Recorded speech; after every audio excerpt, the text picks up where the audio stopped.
Ja, Tag zusammen und herzlich willkommen zur Spieltagspressekonferenz von 2 Kölsch. Ja, hallo Leute, und das am 7. Spieltag der Bundesliga und der FC trifft auf die Truppe des FC Augsburg. Aber eigentlich ist es völlig scheißegal, wer zu uns nach Müngersdorf kommt am Wochenende, denn beim FC ist die Welt in Ordnung, die Sportwelt, die könnte besser nicht laufen und deswegen haben wir gesagt, mischen wir uns hier mal unter die Spezialisten und sind gelandet am Deutschen Sport- und Olympiamuseum hier direkt am Rhein. Ja, hier gibt es nächstes Jahr auch eine ganz große Ausstellung mit all unseren Shirts, denn das sind natürlich Fachmänner par excellence hier.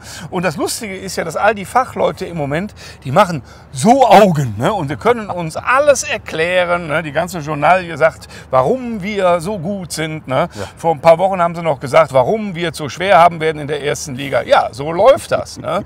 Und uns ist das aber egal und deswegen steht bei uns auf den Shirts gut gelaunt. Liga staunt.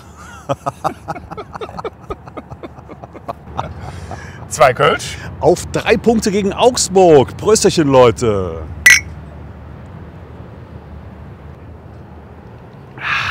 Lecker. Und übrigens ein fantastischer Ort, um einen Kölsch zu trinken. Ihr habt das natürlich direkt gesehen. Da hinten sieht man die Deutzer Brücke. Hier vorne direkt die Severinsbrücke. Das Schokoladenmuseum. Als würde man immer unter Brücken Bier trinken. Ne? So. Genau. Das kennt ja auch unsere geheime Leidenschaft endlich. Ja. Ne? Nee, also von daher ganz viele Gründe, um wirklich gut gelaunt zu sein. Ja, wir haben sowieso so viele Gründe, gut gelaunt zu sein. Das kannst du eigentlich gar nicht alles zählen. Es ist der Hammer, nicht nur das Panorama, sondern ich würde sagen, ja auch sportlich läuft es gar nicht so scheiße. Nicht so verkehrt. Ne? Ja. Worauf spielst du an? Ich spreche auf Hoffenheim an. Das war ja nun wirklich ein tolles Ding, muss ich sagen. Ne?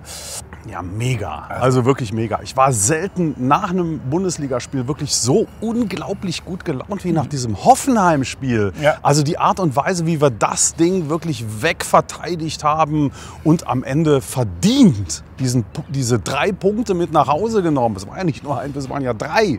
Also für mich eine sensationelle Auswärtsleistung. Ganz großes Kompliment an die Jungs. Eine mannschaftliche Geschlossenheit und Einsatz und auch richtig gute Spielzüge. Naja, und diese Variabilität. Also ich meine nicht nur, dass wir vorne eine Bude machen können und dass diese grandiose Einzelleistung, müssen wir gar nicht drüber reden, fantastisch. Aber dass es uns gelingt, gegen so eine Mannschaft, die ja nun wirklich gedrückt hat und auch mit einer Qualität, ne? Ja. Dann das wegzuverteidigen, finde ich total geil, weil wir hatten das doch sonst immer, entweder waren wir defensiv gut oder offensiv. Also, ja. Und wir sind jetzt wirklich echt da geil aufgestellt. Viel variabler, als das früher war. Ja, und dass sich was geändert hat, das merkt man natürlich auch an der Tatsache, dass Bebu und Kramaric eingewechselt werden, aber sie schießen keine Tore mehr. Noch nie gehört den Namen. Also komm, Kramaric hat nun wirklich immer gegen uns getroffen. Ja. Ich kann mich an das Heimspiel damals erinnern, wo er 3 Nüsse gemacht hat. Und diese Schreckgespenster, die gibt es nicht mehr. Hoffenheim ganz klar eine Klatsche erteilt. Grüße gehen raus. Da muss ich ein Schreckgespenst, eigentlich 2 Schreckgespenster muss ich trotzdem noch heraufbeschwören, denn bei aller guten Laune 2 Sachen finde ich völlig absolut unmöglich, passt allerdings dadurch zu Hoffenheim. Ja. Das eine ist diese vorsätzliche taktische Körperverletzung an unseren Spielern, also das, was sie mit Thielmann gemacht haben, aber bei Martel haben sie es auch probiert, ist nichts anderes als vorsätzlich jemanden rauszutreten aus dem Spiel und das ist absehbar gewesen, dass die sich denken, naja, besser als wenn wir vorne einen Almala wegtreten, dann haben wir vielleicht einen Elfmeter oder ist zu nah am 16er, also gehen wir irgendwie, machen wir Sand ins Getriebe.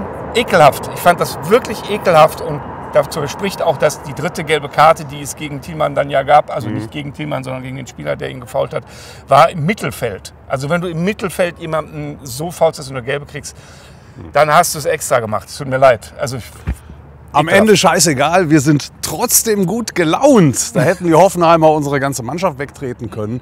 Wir sind 6. in der Tabelle. Ja. Und die Tabelle lügt nicht. Das weiß jeder im Fußball. Und wann haben wir das letzte Mal da gestanden? Also nee, man muss doch wirklich glasklar sagen, wir FC-Fans, wir machen im Moment eine ganz, ganz tolle Zeit durch. Und ich bin selten so entspannt ins Stadion gegangen oder werde es am Samstag tun wie jetzt gegen Augsburg. Weil also nicht nur die ganze Fußballwelt schaut auf uns mit Stolz, oder mit Verwunderung, sondern wir selbst, wir sind stolz auf all das, was gerade beim FC passiert. Ich muss das zweite Ding noch, wo du sagst, die Tabelle lügt nicht, muss ich noch loswerden, weil Hoffenheim lügt. Habt ihr das gesehen in der PK? Ich habe mich weggeschmissen. Ja? Erstens sagt der Druck von außen, der Erwartungsdruck sei vor dem Spiel gegen Köln natürlich besonders hoch, weil wir Aufsteiger und die, was denn für ein Druck von wem denn? Das interessiert doch niemanden. Und dann erzählt der Typ auch noch, wir sind ein kleiner Verein, der getragen wird durch die große Fangemeinschaft. Das ist doch vollkommener Unfug. Also wir sind da im Kontrafaktischen, das ist ja wie bei Trump. Also ich habe gedacht, das ist unfassbar. Ja? Naja, so okay. ein Unfug. Aber man kann so viel Negatives über die Hoffenheimer sagen. Lächerlich war ja auch die Aussage, lächerlich war ja auch die Aussage, dass man zukünftig verbieten wolle, dass mehr als 1500 Gästekarten verkauft werden, ja, damit nicht eine solche Invasion zukünftig mehr stattfindet, wie wir FC-Fans es durchgezogen haben. Und auch das war natürlich eine Sache, auf die man stolz war. Und dieser Auftritt unserer Fans mit dem verdienten Sieg als Krönung am Ende, das geht runter wie Öl. Und das in Kombination mit der Tabelle. Ja. Also wann soll man denn bitte schön gut gelaunt sein, wenn nicht jetzt?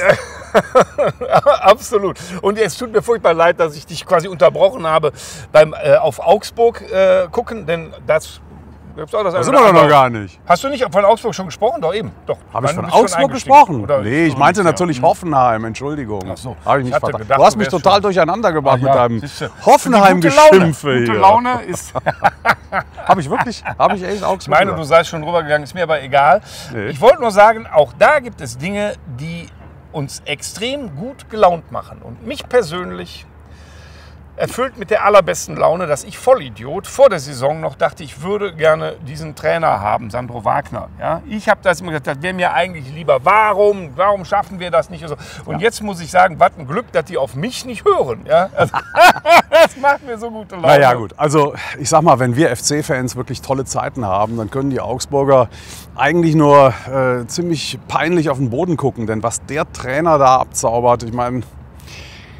Ich sag nur so, ne? Also wenn man schon so in die Kacke gegriffen hat und sich mit Bayern München auf eine Stufe gestellt hat und wirklich sehr, sehr hochnäsig zum Besten gegeben hat, dass man in Augsburg doch das gleiche qualitativ hochwertige Spielermaterial zur Verfügung hätte wie Bayern München. Ich meine, sowas musst du dir erstmal ausdenken, ne? Wenn man dafür auf die Mütze kriegt und dann nach 4 Niederlagen einmal wieder gewinnt und dann aber diese Geste auch noch machen muss beim Rausgehen. Sorry, Junge, also wer berät dich? Also das ist einfach völlig daneben, was du da abzauberst. Ganz schlechtes Ziel. Was würde ich mir in den Arsch beißen und mich ärgern, wenn wir den tatsächlich geholt hätten und er würde dir so eine Show abziehen, dass du nach wenigen Spieltagen schon denkst, um Gottes Willen weg mit dem. Ja? Und zwar nicht wegen Leistung, ne? Nicht wegen, sondern einfach wegen dieses Gehabes. Ja? Das ist, also bin ich sehr, sehr glücklich. Da haben wir wirklich so viel Glück. Ne? Da muss ich auch mal sagen, lieber Herr Kwasniok, großartig. Ich habe es genau umgekehrt kommen sehen. Es ist so überhaupt nicht. Ich bin völlig begeistert. Vielen Dank dafür. Gute Auftritte von vorne bis hinten. Auch bei Gute Launebringer Nummer 1, wenn man jetzt auf der Journalie guckt. Ne? Said El-Mallah, auch da finde ich den Ansatz, den Ball flach halten, genau richtig. Es ist vollkommener Unfug, was da jetzt im Moment... Die schreiben den ja quasi... Aber Spaß macht es schon. Natürlich, natürlich. Hör mal, wir haben 30 Jahre keine vernünftigen Transfers über die Bühne gebracht, von Modest vielleicht mal abgesehen. Aber den haben wir Vollidioten dann ja auch noch wieder zurückgeholt und haben die Kohle wieder verprasst. Nee, aber 30 Jahre haben wir nichts verkauft. Und jetzt, im Gegenteil, wir haben Wirtz und solche Leute haben wir verloren, sind belächelt worden von der Sportwelt. Und jetzt haben wir hier ein vermeintliches Juwel. Nicht vermeintlich. Und plötzlich, vielleicht sogar mit einer 3-stelligen Millionensumme ausgestattet, wenn es denn so sein. Wir müssen die Fachleute gleich noch mal fragen. Hier, ne? Wir gehen da gleich rein. Ob der wirklich so viel wert ist. Ne? Ich glaube, da mit 3-stellig kommst du ja gar nicht hin. Übrigens auch nicht bei unseren Shirts. Ne? Also wenn die 3-stellig, wir sind mehr als 3-stellig. Also nicht im Betrag, den wir dafür kriegen, sondern Anzahl der Shirts. Das wird eine ganz lange Ausstellung. Eine Dauerausstellung nennt man das. Ne? Weißer Riese. Die Leine wird einmal über den Rhein gespannt. Mit allen Shirts. Also, wenn wir auf die Jugend gucken, ne, und wir sehen ja wirklich, dass wir eine richtig geile Jugendarbeit haben, dass da auch weiterhin Leute nachkommen. Und das macht mich total happy. Und jetzt wollen wir mal ein bisschen ruhig bleiben und sagen, lass den Jungen bitte in Ruhe Fußball spielen, nicht direkt hier wieder völlig bekloppt werden. Ich glaube auch, das tun wir nicht. Wenn ich es richtig gesehen habe, hat auch der Berater schon auf die Bremse gedrückt. Ja. Das sieht alles sehr, sehr gut aus und macht gute Laune. Absolut. Ja. Ein Selbstläufer ist das schon mal gar nicht. Nein. Denn wenn man gestern das U21-Nationalmannschaftsspiel gesehen hat gegen Nordirland, also da war selbst der gute Said El-Mala ein bisschen, wie ich finde, auf verlorenem Posten auf links außen. Also auch der wird Rückschläge haben, das ist doch völlig klar. Ganz normal. Und dann müssen wir alle zu ihm stehen. Und bisher macht der Junge auf mich den Eindruck, dass er mit der Situation ganz gut klarkommt. Ja, aber er hat, glaube ich, vom familiären Umfeld, ich kann es nicht beurteilen, aber es sieht so ein bisschen so aus, als würden sie ihm alle auch irgendwie, ich sag mal, ganz gut beraten und runterlassen oder runterhalten. Er hat noch einen Bruder, der ihm sagt, mach mal langsam und so. Und ich glaube, das tut ihm auch gut. Insofern, der braucht Liebe und nicht Überschätzung. Ja, ja. Und die Liebe, die kann er von uns auf jeden Fall haben. Wir freuen uns wahnsinnig. Und wenn er mal eine Scheißzeit hat, dann... Ja. Dann werden wir zu ihm halten, gar kein Thema. Und das gilt aber für die ganze Mannschaft. Also ich freue mich über die ganze Mannschaft, wie es zusammenhält. Unfassbar. Ja. Und sehr gut gelaunt sind wir im Übrigen auch, wenn man nochmal zurückblickt, ganz kurz auf die Mitgliederversammlung und auf unseren neuen Vorstand. Also es war ja, haben wir ja auch klar zum Ausdruck gebracht, völlig in unserem Sinne, wie das auch gelaufen ist. Ganz herzlichen Glückwunsch auch nochmal an unser neues Vorstandsteam.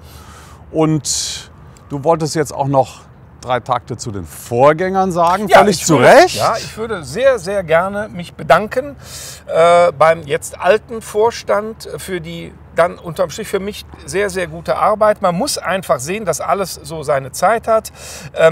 Es hat sich wahnsinnig viel weiterentwickelt und dann irgendwann, das habe ich beim letzten Mal schon gesagt, siehst du dann vielleicht nur noch die ganzen Fehler, die gemacht wurden. Es wurde aber auch eine Menge richtig gemacht und genauso wie es bei Herrn Keller war, wo wir am Anfang gesagt haben, super, der macht eine Menge Richtiges. Das hat er auch getan. Er hat einen Teil des Kerngeschäfts oder eigentlich das Kerngeschäft dann nicht gut gemacht und dann ist es irgendwann auch vorbei. So.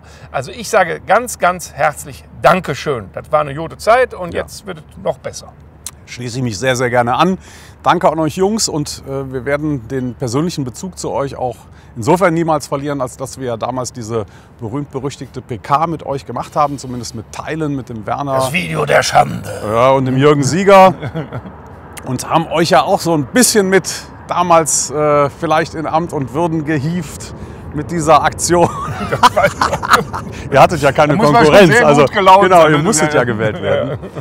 Nee, also das werden wir immer in Erinnerung behalten. Und trotzdem sage ich ganz klar, also es war jetzt auch time to say goodbye. Genauso wie im Übrigen für unsere Oberbürgermeisterin hier von Kölle, Reker, dass die Frau jetzt endlich Geschichte ist. Alleine deswegen muss man als Kölner ja schon Freudensprünge machen und gut gelaunt sein.